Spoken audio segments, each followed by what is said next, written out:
favorite. I'm bliss, highly favored. What's going on, everybody? Welcome back to another video. Now, I'm sure you've read the title, I'm sure you've seen the cover, and you're probably wondering, what am I talking about when I say WWE should have went all in? I'm talking about John Cena turning heel. I feel like John Cena so far has had a pretty decent retirement tour, and it shouldn't be that way. He should have had the greatest retirement tour we've ever seen in our life, because John Cena is arguably the greatest superstar of all time. It should have been an earth-shattering, insanely good retirement tour, but it honestly hasn't been so far. It's just been good. And I feel like if WWE went all in and fully committed to him turning heel, it could have been insanely good. Because I feel like WWE just turned him heel. They didn't like how it went, so they just turned him face. And don't get me wrong, I've loved John Cena's retirement tour ever since after he turned face. When he's been heel, I haven't enjoyed it. But if they perfectly wrapped up everything into a great, compelling storyline, I think we could have had something magical. So I'm not going to waste any more of your time. Let's just dive right into this. Now, John Cena turned face on the SmackDown before SummerSlam. So that's where we're going to start for this storyline. So on that SmackDown, I'd still have him turn face. I'd still have the fantastic match at SummerSlam. Arguably, that's the greatest match of the year so far. But I am going to tweak the ending, because the ending was just a little bit underwhelming. If Brock Lesnar didn't come out, I wouldn't have enjoyed that ending as much if Cody Rhodes just won. So let's keep the match exactly the same. Cody Rhodes is hitting the Crossroads Trinity. He hits one, he hits two, he goes for the third one, and then the lights cut out. If you smell what The Rock is cooking. And just like that, The Rock is here. He appeared for the first time since Elimination Chamber. The Rock is here in WWE. He comes down to the entranceway about halfway. He doesn't fully come down, or maybe just right in front of the ring. He looks at Cody Rhodes, as Cody Rhodes is, of course, standing tall. Cena's laying down in the ring. And he does his iconic neck slit gesture that he did at Elimination Chamber before John Cena turned heel. And Cody turns to Cena. Cena is shaking his head in disapproval, like he has nothing to do with this. And when Cody Rhodes turns back to face The Rock, they're thinking a few words. When Cody turns back around, he is hit with a Claymore from Drew McIntyre. And John Cena starts laughing. He gets up, he shakes Drew's hand, and then he hits Cody Rhodes with the championship and pinned him to retain the championship. We then don't see these guys till the SmackDown after SummerSlam in the main event segment, when The Rock comes down to the ring with both of these men. Cena is talking about how he tricked the entire world into thinking that he turned face for a second. He continues rambling on. He drops the mic, ends the promo. He lifts his championship into the air.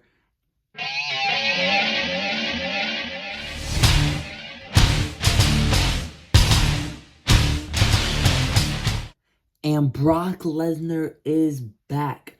It's insanely shocking. The world is still shocked after The Rock not only came out, but brought Drew McIntyre into his faction. And now Brock Lesnar is here. Brock Lesnar destroys Drew McIntyre and John Cena. He has a face-to-face with The Rock before The Rock leaves the ring, and SmackDown goes off the air like that. The following week, Brock Lesnar kicks off Friday Night SmackDown with a promo. He tells the world that he has his eyes set on the WWE Championship, and he has had enough of John Cena and his retirement tour. So Brock Lesnar, right then and there, calls out John Cena for a match. And then suddenly, Logan Paul interrupts Brock Lesnar. Paul comes down the entranceway. He doesn't enter the ring as he's too scared to enter the ring.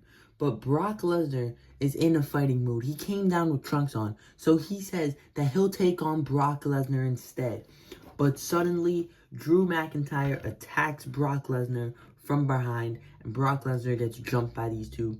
But Brock Lesnar is stronger than that. He takes down both of them and stands tall.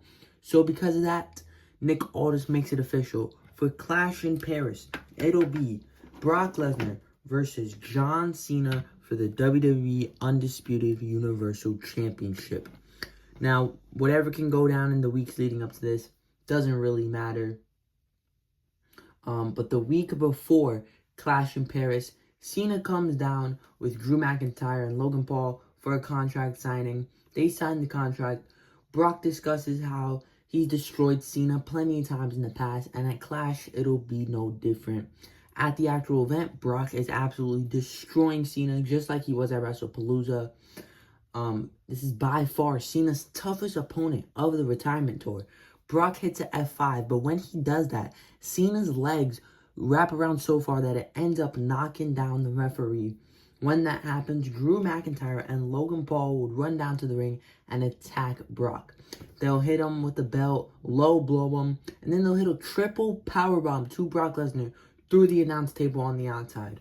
Then, Drew and Logan will set up a table inside the ring, light it on fire. Cena will take Brock to the top rope, hit him with a super AA through the flaming table. Drew and Logan will hide the evidence. Cena lands on Brock Lesnar. 1, 2, 3. Cena retains at Clash.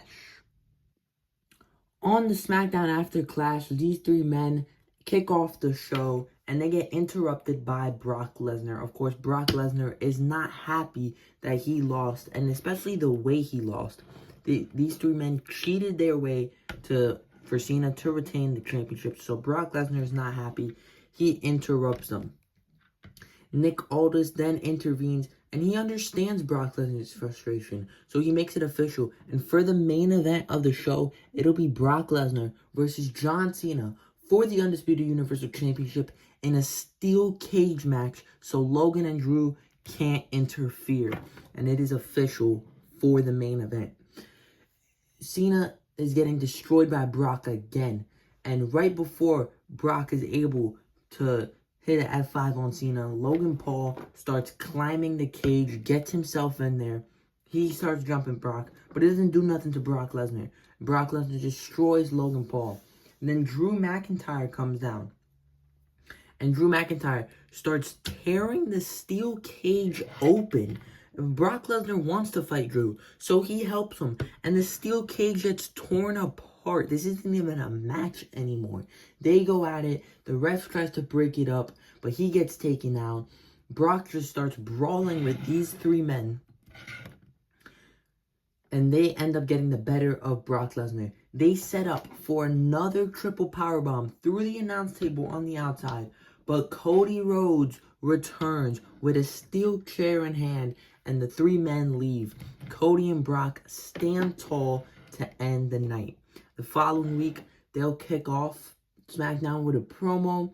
Cody's wondering if he can trust Brock after the last time these guys teamed up. But Cody soon realizes that he doesn't have a choice if he wants to take down Cena, Logan, Drew, and The Rock. But then Logan Paul and Drew McIntyre come out and they start laughing, making fun of this alliance between Cody and Brock. Nick Aldis comes out to avoid what happened last week from happening again. But in the main event, he makes it official that it'll be Cody Rhodes in his return match taking on Logan Paul.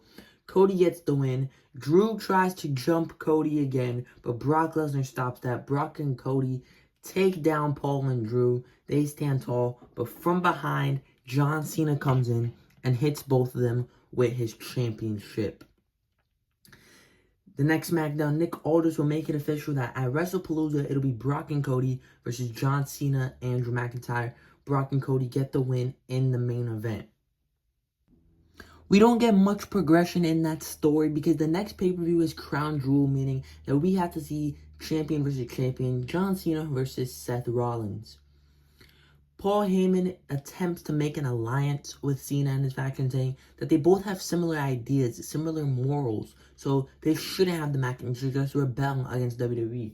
But Cena disagrees, saying that he wanted to face Seth anyways. Before their match at Crown Jewel, we see a faction versus faction face-off. At Crown Jewel, Seth Rollins gets the advantage because Braun Breaker and Bronson Reed are more powerful than Drew and Logan. So Seth gets up to the top rope. He goes for the super stomp. But then, The Rock is back again. He makes his way down to the ring. He goes into the ring, and he offers his hand to Seth Rollins, offering to shake his hand. Bronson Reed and Braun Breaker are behind Seth, backing him up, but Seth Rollins slaps The Rock. The Rock starts laughing and then leaves the ring. Fans are confused, questioning why The Rock would just come down to shake his hand, get slapped, and then leave. But when The Rock is walking back down the entranceway, he turns around halfway, hits his neck slit gesture again like he did at Elimination Chamber.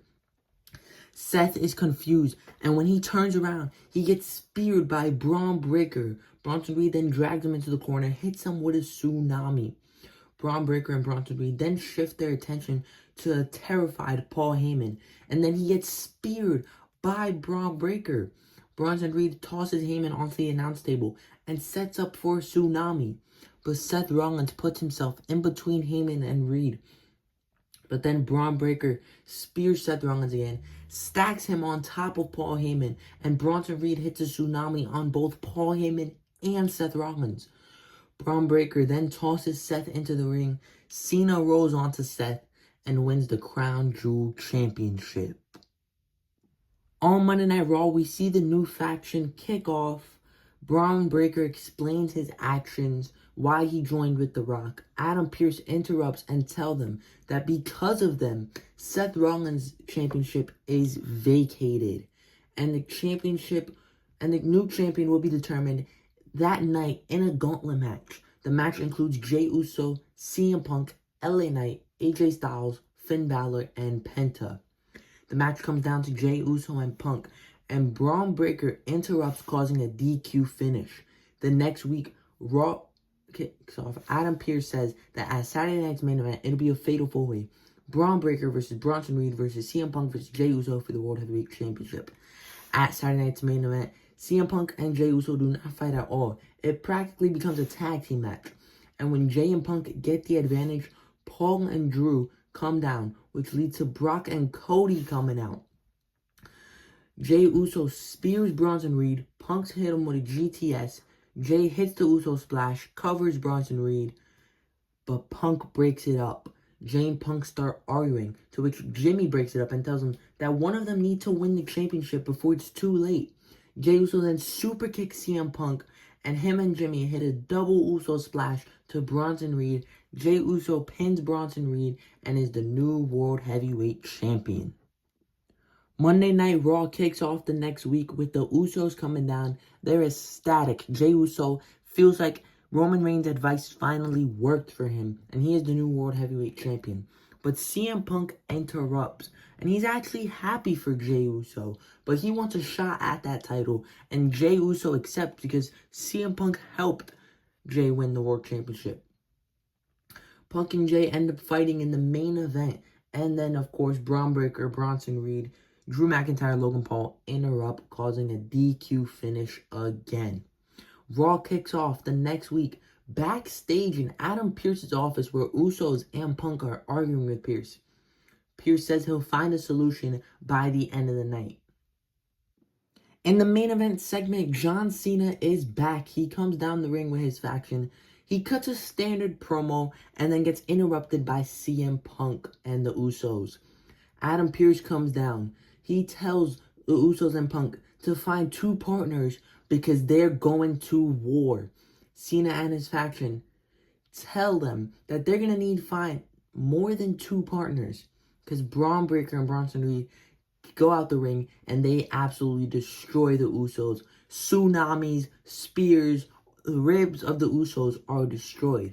Drew McIntyre, Logan Paul, and John Cena are holding CM Punk hostage as they have to watch Braun Breaker and Bronson Reed injure the Usos. Raw goes off the air with Cena's faction standing tall.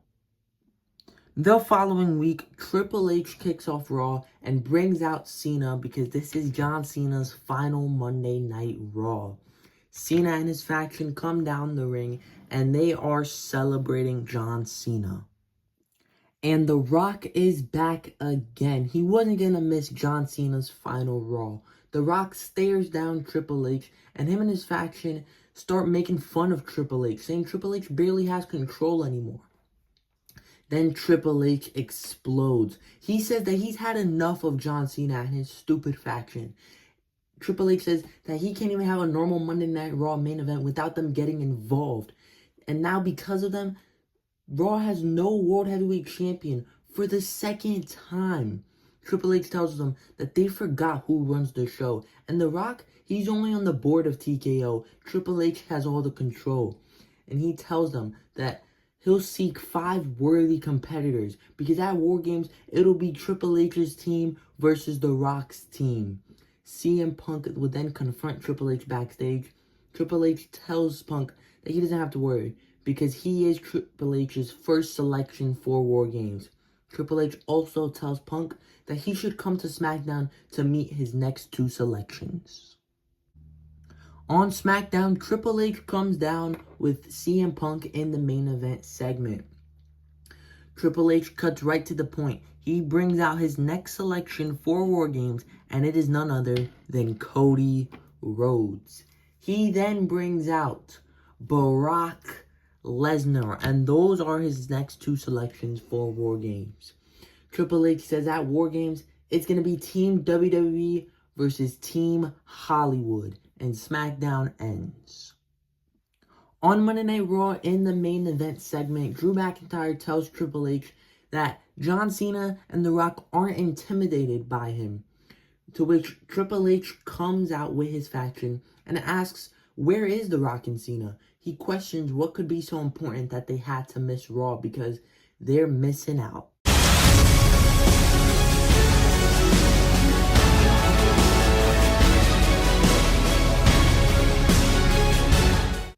And just like that, Roman Reigns is Triple H's next selection for War Games.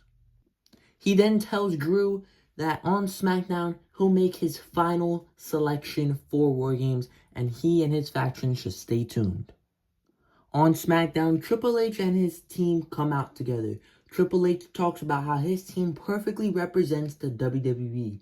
Triple H says that at War Games, The Rock's team will have to get ready because at War Games, they'll be meeting with the 3 most dangerous letters in all of sports entertainment, RKO. I hear voices in my head, they counsel me, they understand, they talk to me. And this is it. This is the War Games match. Team WWE versus Team Rock. Randy Orton returns. But unfortunately, it is not enough because The Rock's team wins with Braun Breaker pinning Roman Reigns. The whole team is celebrating, except for John Cena. He's still on the floor, and he isn't smiling. In Cena's mind, he thinks that he was on the wrong team, and he was representing the wrong people. So Cena gets up, and he gets ready to hit The Rock with his belt. But before he can, he gets speared by Braun Breaker. Cena gets laid out by the entire faction, and he gets absolutely beaten with The Rock's belt. We then don't see John Cena until his final match. And The Rock plays a video on screen. The Braun Breaker will prompt The Rock to play a video on screen on Monday Night Raw. And The Rock announces that John Cena's final match will be against Braun Breaker. And that'll be the next time we see John Cena and The Rock. We'll see Braun Breaker come out on Raw. He'll talk a few times before this final match about why he deserves to be Cena's final opponent. And then at the actual event, Saturday night's main event, The Rock comes down with Braun Breaker. Almost like a manager, Braun Breaker comes out to his regular music. The Rock is just in his corner. And then John Cena's music hits with his championship. He comes down. His entrance is the exact same as SummerSlam, very similar. It'll have the black and white font, and then it'll cut to his regular Titantron. Cena has a pretty decent match with Braun Breaker, but during the second half, he's getting destroyed. He gets destroyed by Braun Breaker. It's just spear after spear after spear, to which Braun Breaker would then win the Undisputed Universal Championship clean. No interference, no cheating. Braun Breaker is the new face of the WWE. And just like that, the career of John Cena is over. If you enjoyed this video, please like and subscribe, and I'll see you guys in the next one. I'm bliss, highly favored. I'm bliss, highly favored.